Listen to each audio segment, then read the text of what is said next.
Hello everyone students, आज हम पढ़ेंगे कारक। संस्कृत के अंदर परीक्षा में किस प्रकार संस्कृत में सवाल आता है, प्रश्न आता है और उसका उत्तर आपको किस प्रकार से देना है, उसके बारे में आज हम पढ़ेंगे। बिल्कुल शॉर्ट तरीके के अंदर, है ना, ज्यादा टाइम नहीं लेंगे, बिल्कुल कम समय में आपका कारक पूरा का पूरा रिवाइज कराएंगे। सबसे पहले है कारक की परिभाषा। कारक कहते किसे हैं? क्रिया जनकम कारकम, अर्थात जो क्रिया को करने वाला होता है उसे ही कारक कहा जाता है। अब देखो, कारक होते हैं 6 भेद। कितने होते हैं? 6 भेद। कर्ता कारक, कर्म कारक, करण कारक, संप्रदान कारक, अपादान कारक, अधिकरण कारक। कर्ता कर्म चे करण संप्रदान घटेव चे अपादान अधिकरण मिथ्याहु कारकाणी सट। ये होते हैं आपके 6 कारक, वो जो मैंने ऊपर हिंदी में लिख दिए हैं। अब देखो, कारक का प्रयोग किस प्रकार किया जाता है। इसके अंदर आपको ऐसा प्रश्न देखने को मिलेगा, अधोलिखित रेखांकित पदेशु विभक्ति तत्कारणम च लिखित। मतलब एक प्रश्न दिया होगा, उसके अंदर एक शब्द या कुछ पद वगैरह है, वो क्या रेखांकित किया जाएगा ना, और उसके नीचे जो अंडरलाइन है उसमें कौन सी विभक्ति है वो आपको बतानी है और उसका कारण भी लिखना है। अब देखो, ये समझाने के लिए सबसे पहले अपन करते हैं प्रथमा विभक्ति का प्रयोग। अब देखो, प्रथमा विभक्ति का प्रयोग कौन कौन से शब्दों के अंदर किया जाता है। सबसे पहले संज्ञा का अर्थ, परिमाण और वचन को प्रकट करने वाला जो भी शब्द होते हैं उनके साथ में प्रथमा विभक्ति का प्रयोग किया जाता है। संज्ञा शब्द आपको पता है कौन कौन सी होती है। संज्ञा व्यक्ति, वस्तु, स्थान, जाति आदि के नाम को बोध कराने वाले शब्दों को संज्ञा कहते हैं।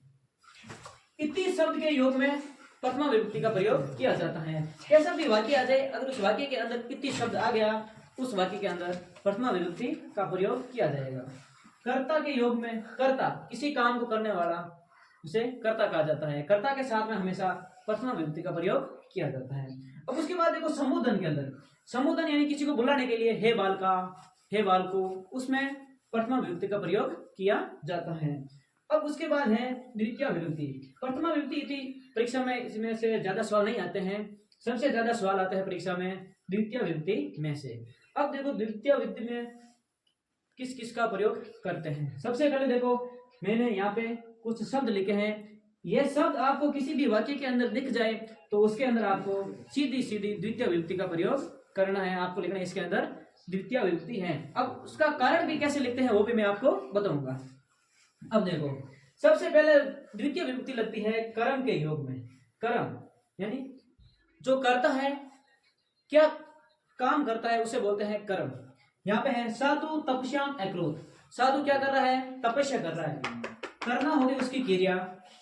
कर्म होता है क्रिया किसके द्वारा की जा रही है, उसे बोलते हैं कर्म। अब यहाँ पे साधु क्या कर रहा है? तपस्या कर रहा है। क्या कर रहा है? तपस्या। अब देखो, तपस्या के नीचे रेखा खींच दी। अब ऐसे बोल दिया, अधोलिखित रेखांकित पदेशु विभक्ति तत्कारणम च लिखत। अब ये रेखांकित शब्द है तपस्या। अब आपको इसमें कैसे उत्तर लिखना है? इसमें सबसे पहले लिखना है द्वितीय विभक्ति। द्वितीय विभक्ति। अब आपने लिख दी विभक्ति द्वितीय है, अब उसका कारण भी लिखना है। कारण क्यों लिखना है? क्योंकि आपको लिखना है कर्म के योग में। इसके अंदर क्या है? कर्म। तो इसका कारण है कर्म योग। बस ये हो गया आपका 1 नंबर पक्का। अब देखो, साधु तपस्या अक्रोध। साधु क्या कर रहा है? तपस्या कर रहा है। इसमें द्वितीय विभक्ति है। अब इसका कारण भी आपने लिख दिया क्योंकि इसके अंदर क्या है? कर्म का योग है। क्या है? कर्म का योग है। अब देखो, मैंने कुछ यहाँ पे शब्द लिखे हैं। जो शब्द है कम से कम 11-12 शब्द है। ये शब्द कौन से भी वाक्य के अंदर दिख जाए आपको, तो आपको सीधा का सीधा उसके अंदर लिखना है द्वितीय विभक्ति। ठीक है। पहला शब्द है परितय या सर्वोदय। उसका अर्थ होता है चारों ओर। क्या होता है? चारों ओर। दूसरा है समय या निकषा यानी निकट। अब देखो, इसका प्रयोग किस प्रकार करते हैं ये बताऊंगा। ये आप जो मैं शब्द बोल रहा हूँ, अंतरायण यानी बिना, या बिना कहीं पे दिख जाए, अंतरा दिख जाए, दिख जाए, हाथ दिख जाए, प्रति, अनु, यावत, अधोअध, अद्यदि, ऊपरी ऊपरी। ये शब्द किसी भी वाक्य के अंदर आपको देखने के लिए मिल जाए तो उसके अंदर आपको सीधा सीधा लिखना द्वितीय विभक्ति। और क्यों है वो भी अभी बताता हूं। मैंने यहाँ पे 3 वाक्य लिखे हैं। पहला वाक्य है विद्यालय परितय वृक्षा सन्ति। इसमें पूछ लिया, आगे लिख दिया अधोलिखित पदेषु विभक्ति तत्कारणम च लिखत नीचे। अब देखो, अब यहाँ पे आगे विद्यालय परितय वृक्षा सन्ति। आपको ध्यान देना है परितय। परितय का अर्थ होता है चारों ओर। मैंने ये शब्द लेके, ये शब्द आपको याद होने चाहिए। अब देखो परितय, अब आपको इसके अंदर लिखना है द्वितीय विभक्ति। सबसे पहले इसके अंदर आप लिखोगे द्वितीय विभक्ति।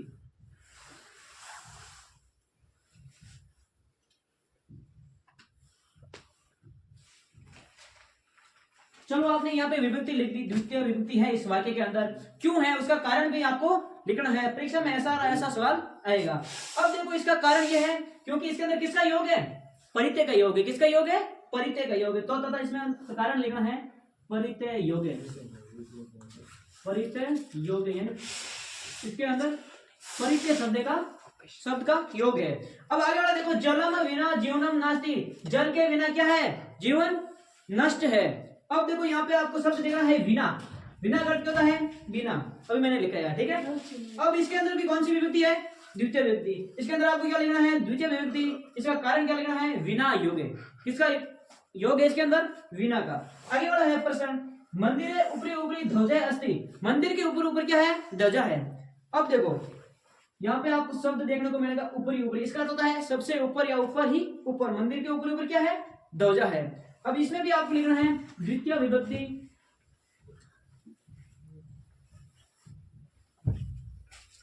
और इसके अंदर योग किसका है, ऊपरी ऊपरी का, ऊपरी ऊपरी। इसका अर्थ होता है ऊपर ही ऊपर, ऊपरी ऊपरी योग है। ये हो गया आपका द्वितीय विभक्ति, लगभग आधी से ज्यादा कवर। अब इसके बाद है 16 धातु। 16 धातु है, उसके साथ में भी द्वितीय विभक्ति का प्रयोग होता है। अभी मैं आपको जस्ट लिखा रहा हूं 16 धातु।